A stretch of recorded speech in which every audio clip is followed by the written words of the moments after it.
Les moments difficiles, on en a toutes, quelle que soit la raison. Et quand on commence à faire un tel changement, le fait que on t'envoie un message, on te dit ouais, non, là, ça va plus, ou bon, ça fait 2-3 jours qu'on t'a pas envoyé de message et que tu commences à nous dire qu'est-ce qui se passe, j'ai plus de nouvelles, et dire ouais, ça va pas, donc je me suis un peu jetée sur la boîte de gâteaux, sur le paquet, la tablette de chocolat, et que tu es là, tu dis bon, mais ok, il fallait pas le faire, mais c'est pas grave. Eh ben, je pense que voilà, il y a le fait qu'on sache que tu es là, avec tes mots, et puis et aucun jugement. Et ça aide beaucoup. Alors, j'ai toujours été un petit peu ronde, hein, même petite fille, mais j'étais très sportive étant enfant. Je faisais beaucoup de sport. Et ça a commencé, mes problèmes de poids ont commencé au moment de l'adolescence, vers 13-14 ans, où j'ai eu des problèmes de santé qui ont fait que j'ai dû arrêter le sport.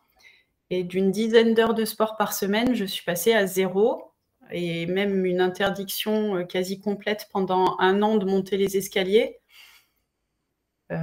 Et à partir de ce moment-là, donc plus les troubles liés à l'adolescence, la puberté, donc j'ai commencé à prendre pas mal de poids, à plus du tout m'aimer, ça c'était une certitude. Et puis après, ça a été l'engrenage, quoi, parce qu'une fois qu'on a arrêté le sport à ce point-là, j'ai jamais pu reprendre vraiment.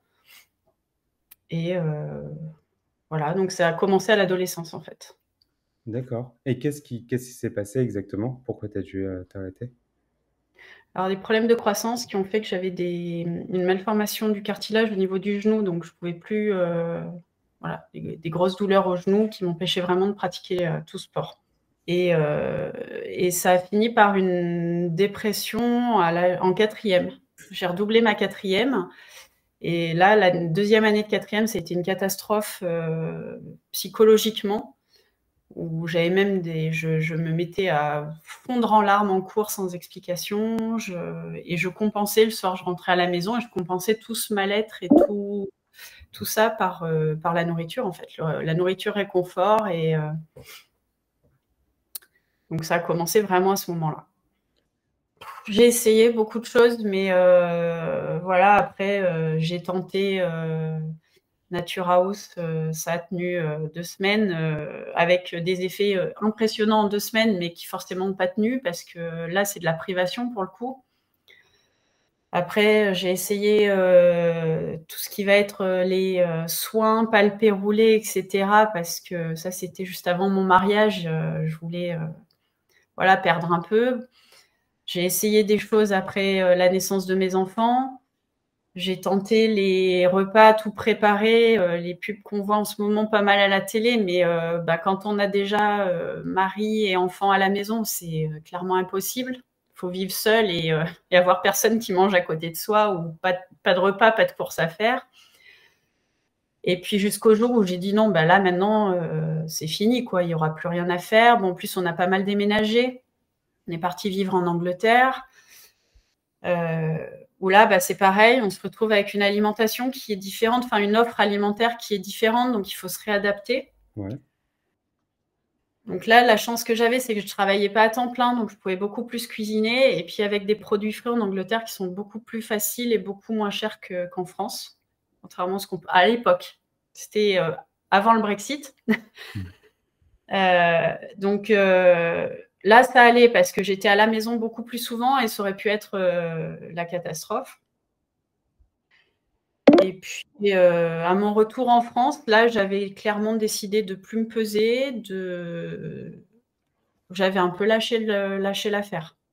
J'avais mon mari, mes enfants, j'avais ma petite vie, et puis finalement, il y a plus le côté, je dirais, il y a un peu le côté aussi où on se laisse aller, on s'enferme un peu dans sa routine, et puis on se dit bon, il y a rien qui marche, alors on va essayer de se mettre un peu au sport. J'avais recommencé à courir en Angleterre, mais vu le poids que je faisais, à l'époque, je devais être à peut-être entre 75-80 kilos. Courir, quand on fait ce poids-là, j'avais des douleurs partout aux pieds, donc j'ai arrêté de courir, mais j'ai continué à marcher.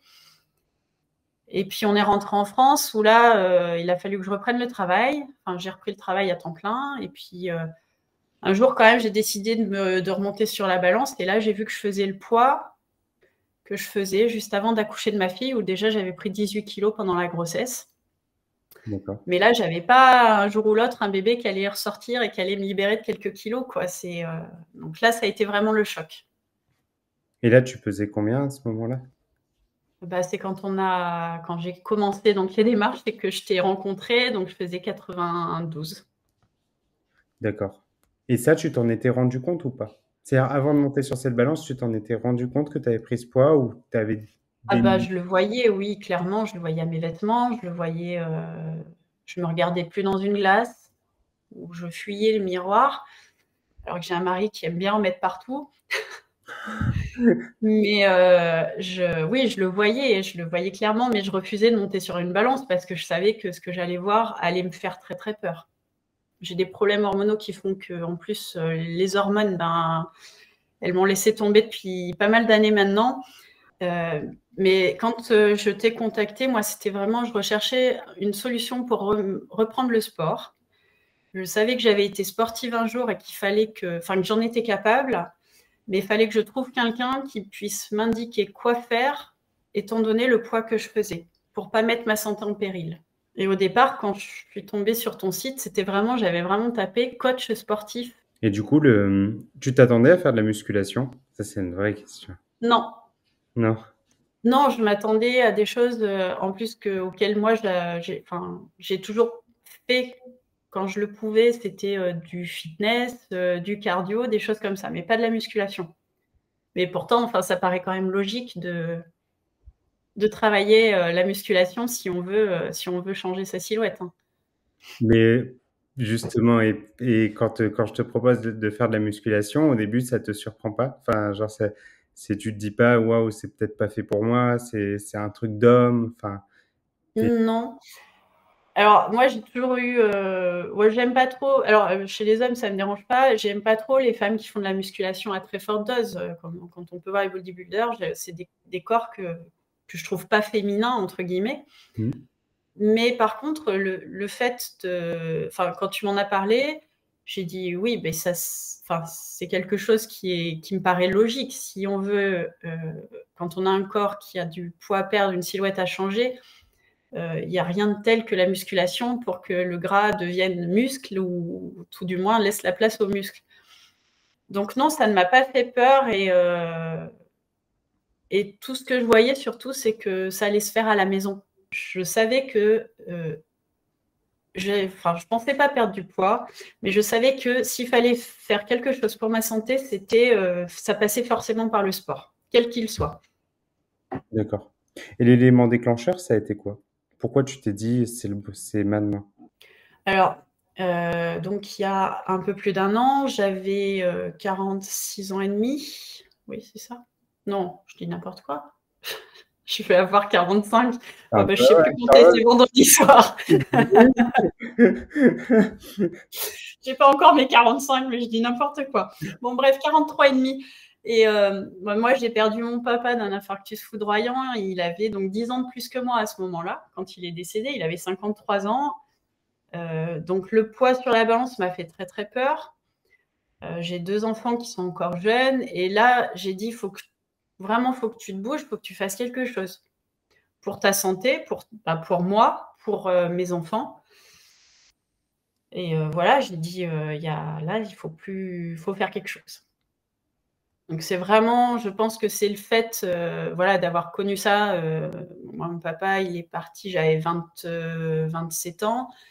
C'est de me dire, j'ai pas envie de laisser mes enfants aussi jeunes. Enfin, même si 27 ans, ça commence à plus être jeune, mais voilà, il m'a eu un peu plus jeune que lui. J'ai dit, je peux pas, voilà, je peux pas prendre le risque de plus, voilà, de raccourcir autant mon espérance de vie. Et c'est ça qui t'a donné l'élan et la motivation finalement pour te lancer dans le sport et te reprendre en main? Oui, je pense. C'est déjà parce que bah, j'en avais envie pour moi.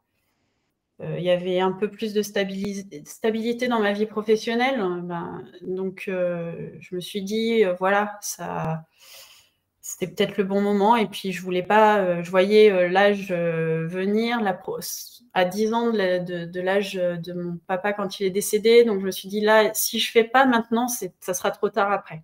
Et finalement, aujourd'hui, donc, tu as perdu au total 23,6 kilos depuis le début. Ça va faire un peu plus d'un an qu'on travaille ensemble. Ça fait 1 an et 1 mois, oui, c'est ça.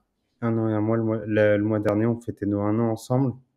Et aujourd'hui, quand on regarde un an pour perdre 20 et quelques kilos, ça nous semble à la fois être un monde. Quelque part, on se dit 20 kilos, c'est pas grand-chose.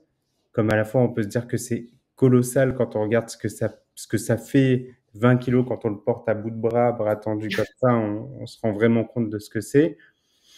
Toi, aujourd'hui, sur un an, cette perte de poids, tu la vois comment? C'est-à-dire, c'est un travail de labeur, ça vaut la peine, qu'est-ce que tu en penses? Ah ben, c'est absolument pas un travail de labeur. Quand je t'ai contacté, si on m'avait dit ça va durer 1 an, d'ailleurs, c'était pas ce qui était prévu à l'origine, mais non. Et puis j'ai pris mon temps. Je pense que j'ai perdu ces 20 kilos à mon rythme, à 20 et quelques, à mon rythme, en continuant de me faire plaisir, en prenant beaucoup de plaisir avec le sport. Et non, pour moi, franchement, l'année, je l'ai pas vue passer, en tout cas pas par rapport à mon alimentation ou au sport que j'ai pu faire en plus. Ça a été un plaisir tout le temps de découvrir d'autres façons de manger, d'autres façons de cuisiner, d'organiser ma vie aussi, parce que depuis que je connais mon mari, je mangeais ma salade verte, plus toute seule, mais avec de l'huile d'olive, certes délicieuse, hein, toute droite arrivée de la coopérative qui l'a pressée.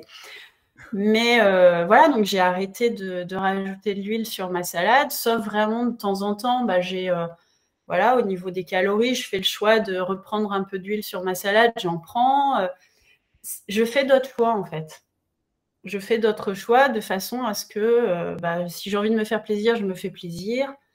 Et, mais par contre, ça ne me prive jamais. Même si le fait qu'aujourd'hui tu restes en déficit énergétique, c'est-à-dire qu'aujourd'hui, mine de rien, tu consommes, c'est-à-dire qu'au lieu de consommer l'équivalent tu as à peu près besoin de 1850 cales, tu consommes aujourd'hui environ 1150 cales en moyenne. C'est 1200.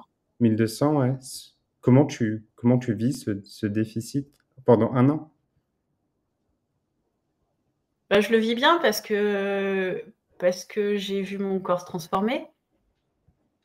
Parce que je l'ai vu se transformer sans me priver, en fait. J'ai changé mes choix alimentaires. Je mange de tout, donc j'ai réussi, voilà, à faire les choix qui me convenaient, qui me faisaient plaisir. J'ai toujours continué à me faire plaisir. Et alors, moi, j'aime manger. On est une famille qui aime beaucoup aller au restaurant, on aime se faire plaisir, mais voilà, tu m'as appris en fait à faire les bons choix, que ce soit en resto, lors d'invitations, à la maison, et surtout de faire les choix qui me font plaisir en sachant que le lendemain, je peux réajuster. Donc ça t'arrive des fois de manger plus de calories du coup? Ah oui, oui, oui, ça m'arrive. Alors si je peux si je peux le prévoir à l'avance, j'essaye d'anticiper, mais si c'est pas prévu, on va à un resto ou autre, enfin, c'est pas quelque chose qui me stresse parce que je sais que je pourrais faire les bons choix tout en me faisant plaisir au resto, ou bien me faire plaisir en sachant que si les choix étaient plus caloriques que ce que j'aurais fait, je sais que je récupérerai derrière. Et après, je pense que c'est pareil, ça fait 1 an qu'on travaille ensemble et ça fait, du coup, on apprend aussi à voir sur le long terme. D'accord. T'as plus cette À se vision. dire que Ouais. ouais, c'est pas le poids que je vais faire sur la balance demain matin qui va me déranger. Moi, il y a ça qui m'a vraiment beaucoup aidé, c'est le fait de faire la moyenne de son poids. Comment, à un moment donné, tu arrives à avoir suffisamment de recul et de détachement finalement pour te dire, OK, aujourd'hui, j'ai pas peur de faire un écart, j'aime vraiment pas ce mot, mais en gros, de sortir du cadre idéal, entre guillemets, que tu t'es fixé, tu vois, en faisant attention un peu à ce que tu manges, en pesant tes aliments, etc. Et qu'est-ce qui fait que tu arrives à te peser, avoir un poids plus lourd que la veille ou quoi, sans te paniquer et te dire merde, j'y arriverai jamais, quoi. Qu'est-ce qui fait ce déclic? À quel moment ça se passe en fait? Bah, je pense que ça se passe au moment où moi, j'ai décidé, déjà, je vois que ça fonctionne et où je me dis, bah, je le fais pour moi. Quand tu dis toi, Et c'est-à-dire? Parce qu'avant, tu le faisais pour qui? bah, avant, je le faisais en me disant, bah, pour plaire à mon mari, pour rentrer dans les standards, Mm. et au final, je ne faisais pas en m'écoutant moi, je le faisais pour l'image que je renvoyais aux autres. Que là, au début, d'ailleurs, c'est un point de friction avec mon mari parce que je ne l'ai pas prévenu. Et voilà, je suis partie toute seule dans cette aventure où j'ai prévenu personne. Et je me souviens, même au début, tu m'avais dit, il vaut peut-être mieux pas les prévenir, peut-être qu'ils se rendront pas compte. Bon, ils s'en sont vite rendus compte, hein. Mais puis ma fille a vendu la mèche parce que ma fille me filmait pour t'envoyer les vidéos de mes séances de sport et elle a vendu la mèche à son père. Mais et ouais, il y avait ce point de friction où il me disait, oui, mais tu l'as fait sans moi, tu m'as pas prévenu, j'aurais pu le faire avec toi.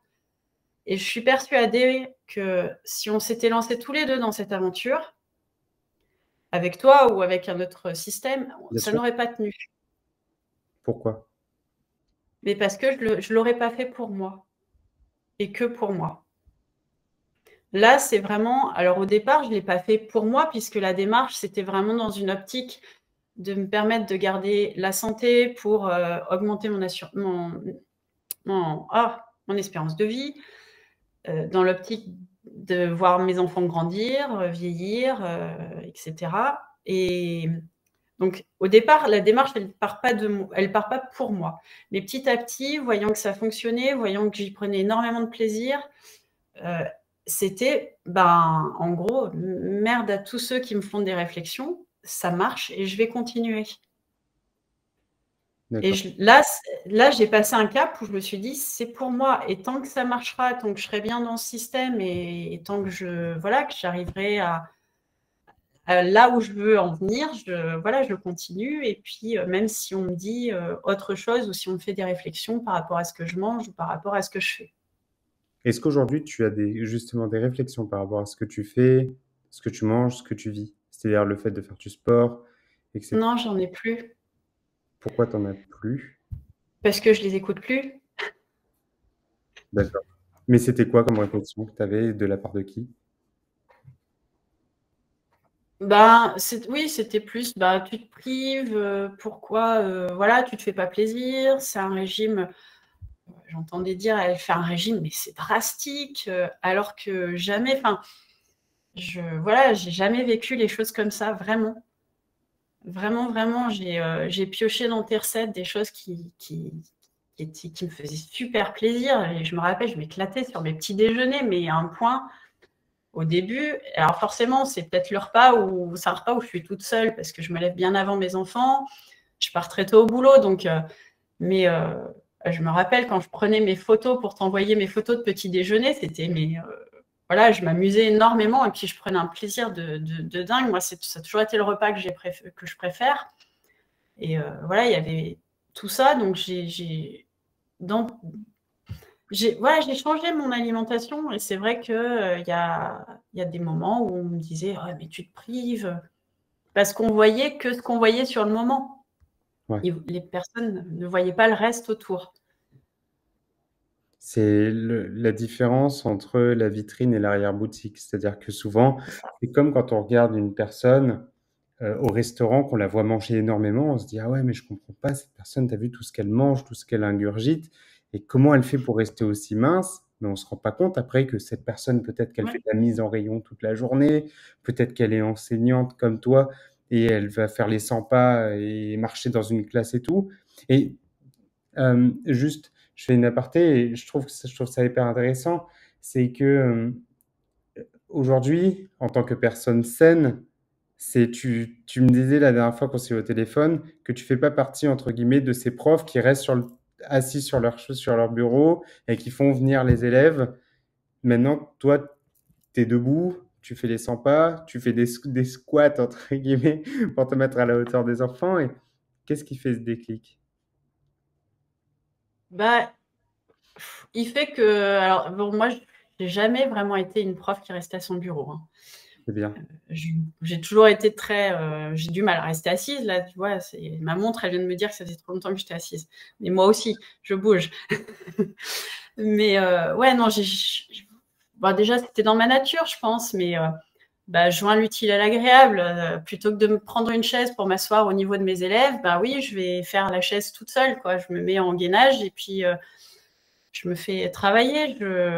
Et puis les élèves, ils me le disent, hein, ils me disent, oh, mais maîtresse, arrête de bouger. Bien On sûr. n'arrive pas à se concentrer.